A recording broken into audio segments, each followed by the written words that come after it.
स्वये श्रीराम प्रभु ऐकते, स्वये श्रीराम प्रभु ऐकते, कुशलव रामायण गाते, कुशलव रामायण गाते.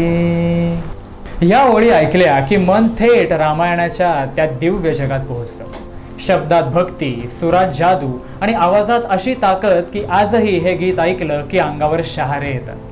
पण तुम्हाला माहिती आहे का, ज्या गीताने इतिहास घडवला ते गीत रेकॉर्डिंगच्या काही तास आधीच हरवलं होतं. नमस्कार मंडळी, नाट्यविश्वास पुणे ह्या आपल्या खास मराठी चॅनलमध्ये तुमचं मनःपूर्वक स्वागत आहे. आज प्रसिद्ध गायक, संगीतकार आणि आपल्या सगळ्यांचे लाडके बाबूजी म्हणजे सुधीर फडके यांच्या जयंतीनिमित्त आपण ऐकणार आहोत एक असा प्रसंग ज्यामुळे भारतीय संगीत विश्वाला मिळालं एक अजरामर गीत. सुधीर फडके यांचं पूर्ण नाव रामचंद्र उर्फ सुधीर विनायकराव फडके, पण संपूर्ण महाराष्ट्र त्यांना एका प्रेमळ नावाने ओळखायचा, ते म्हणजे बाबूजी. 25 जुलै 1991 रोजी कोल्हापुरात जन्मलेल्या बाबूजींच्या आयुष्यात लहानपणापासूनच संघर्ष होता. आईचं लहान वयातच निधन झालं. घरची परिस्थिती ही फारशी चांगली नव्हती. त्यामुळे अगदी किशोर वयातच त्यांनी शिकवण्या घेणं, संगीत शिकवणं अशी कामं सुरू केली. पण एक गोष्ट मात्र कधीच कमी झाली नाही, संगीताप्रती त्यांची प्रचंड आवड. गायनाचार्य पंडित वामनराव पाध्ये आणि बाबूराव गोखले यांच्याकडे त्यांनी शास्त्रीय संगीताचं शिक्षण घेतलं आणि आपल्या सुरांना अधिक समृद्ध केलं. पुढे मोठं काहीतरी करण्याचं स्वप्न उराशी घेऊन ते 1936 साली मुंबईत आले. तिथे संघर्ष आणखी वाढला. कधी मेळ्यातील गाण्यांना चाली द्यायच्या, कधी छोटे कार्यक्रम करायचे, तर कधी शिकवण्या घ्यायच्या. पण बाबूजी हार मानणाऱ्यांपैकी नव्हते. 1937 मध्ये आकाशवाणीवर त्यांचा पहिला कार्यक्रम झाला आणि हळूहळू त्यांच्या आवाजाची जादू लोकांच्या मनावर राज्य करू लागली. आणि पुढे ह्याच आवाजाने गीत रामायणासारखी अजरामर कलाकृती निर्माण करून मराठी संगीत विश्वात इतिहास घडवला. या गीत रामायणाच्या निर्मितीत त्यांना साथ लाभली महान कवी ग दि माडगुळकर यांची. गदिमांचे शब्द आणि बाबूजींचे सूर, ही जोडी म्हणजे मराठी संस्कृतीचा सुवर्ण अध्याय. सन 1955 मराठी आकाशवाणीवर एक आगळीवेगळी कल्पना आकार घेत होती. असा कार्यक्रम जो फक्त मनोरंजन करणार नव्हता, तर वर्षभर श्रोत्यांना रामभक्तीत रंगवून ठेवणार होता. दर आठवड्याला एक गीत आणि त्या गीतांतून उलगडणार होतं संपूर्ण रामायण. ही संकल्पना होती आकाशवाणीचे अधिकारी सीताकांत लाड यांची. रामकथेचे भावपूर्ण शब्द लिहिणार होते ग दि माडगुळकर आणि त्या शब्दांना आपल्या सुरांनी अजरामर करणार होते सुधीर फडके उर्फ बाबूजी. त्या क्षणी कुणालाच अंदाज नव्हता की ही कलाकृती पुढे जाऊन महाराष्ट्राच्या प्रत्येक घराघरात भक्तीचा स्वर बनून घुमणार आहे. रामनवमीचा पवित्र दिवस होता. गीत रामायणमधील पहिलं गाणं रेकॉर्ड होणार होतं. आकाशवाणीच्या स्टुडिओत तयारी सुरू होती. सगळ्यांच्या मनात उत्सुकता होती. पण त्या दिवशी नियतीने बाबूजींसमोर एक कठीण परीक्षा ठेवली होती.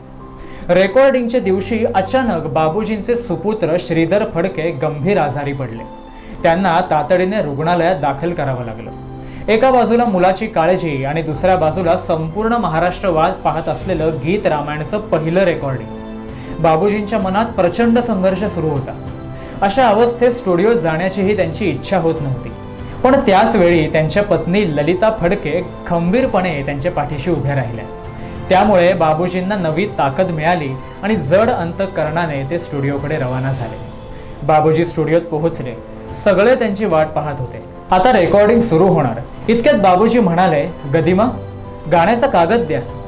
गदिमा म्हणाले, अहो कागद तर मी तुमच्याकडे दिला होता. बाबूजी म्हणाले, नाही, माझ्याकडे नाही. क्षणात वातावरण तंग झालं. रेकॉर्डिंगला अवघे 2 तास बाकी आणि गीताचे शब्दच गायब. स्टुडिओमध्ये गोंधळ उडाला. गदिमा आणि बाबूजी यांच्यात वाद सुरू झाला. आता काय करायचं? त्यावेळी सीताकांत लाड यांनी मध्यस्थी केली. त्यांनी शांतपणे उपाय सांगितला, गदिमा, तुम्ही गीत पुन्हा लिहा आणि बाबूजी, तुम्ही त्याला पुन्हा चाल द्या. कल्पना करा, ज्या गीताचं रेकॉर्डिंग अवघ्या काही तासात होणार होतं, तेच गीत आता पुन्हा नव्याने लिहायचं होतं आणि त्याला पुन्हा नव्याने सूरही द्यायचे होते. सामान्य माणूस असता तर कदाचित घाबरला असता, पण हे साधारण कलाकार नव्हते. हे होते शब्दांचे जादूगार ग दि माडगुळकर आणि स्वर गंधर्व सुधीर फडके. स्टुडिओत तणावाचं वातावरण होतं. घड्याळाचे काटे वेगाने पुढे सरकत होते आणि त्यावेळी गदिमांनी शांतपणे पुन्हा लेखणी हातात घेतली. काही वेळातच त्यांनी हे गीत नव्याने लिहून काढलं आणि कागद बाबूजींच्या हातात दिला. बाबूजींनी गीत वाचलं. क्षणभर डोळे मिटले आणि काही मिनिटातच त्या शब्दांना नव्या सुरांचं अमर रूप दिलं. थेट स्टुडिओत रेकॉर्डिंग सुरू झालं आणि मग बाबूजींच्या आवाजात ते शब्द घुमले. श्रीराम श्रीराम श्रीराम, स्वये श्री राम प्रभू ऐकती, कुशलव रामायण गाती. बाहेर उभे असलेले गदिमा हे गीत ऐकत होते आणि नकळत त्यांच्या डोळ्यात अश्रू दाटले. कारण त्या क्षणी भारतीय संगीत विश्वात एका अजरामर कलाकृतीचा जन्म झाला होता, गीत रामायणाचा. 1 एप्रिल 1955 रोजी पहाटे पुणे आकाशवाणीवर हे गीत ध्वनिमुद्रित झाले आणि सकाळी प्रसारित होता संपूर्ण महाराष्ट्र भारावून गेला. लोक अक्षरशः रेडिओ समोर बसून गीत रामायण ऐकू लागले. प्रत्येक आठवड्यात पुढचं गीत कधी येणार याची उत्सुकता श्रोत्यांना लागून राहायची. आकाशवाणीवर पत्रांचा अक्षरशः पाऊस पडू लागला.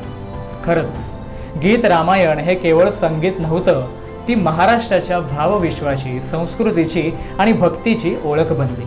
आणि अशाच प्रकारे संघर्ष, जिद्द आणि सुरांच्या साथीने शून्यातून सुरू झालेल्या बाबूजींचा प्रवास पुढे मराठी संगीत विश्वाच्या शिखर बिंदूपर्यंत पोहोचला. तर मंडळी, आजच्या पुरतं एवढंच. आम्हाला आशा आहे की तुम्हाला आमचा हा पॉडकास्ट अवश्य आवडला असेल. आवडला असल्यास लाईक व शेअर करायला अजिबात विसरू नका. तुम्हाला बाबूजींचं कोणतं गाणं सर्वात जास्त भावतं हे कमेंट बॉक्समध्ये नक्की सांगा. पुढील अपडेट जाणून घेण्यासाठी आमच्या चॅनेलला सबस्क्राईब करा आणि बेल आयकॉन प्रेस करायला अजिबात विसरू नका. धन्यवाद.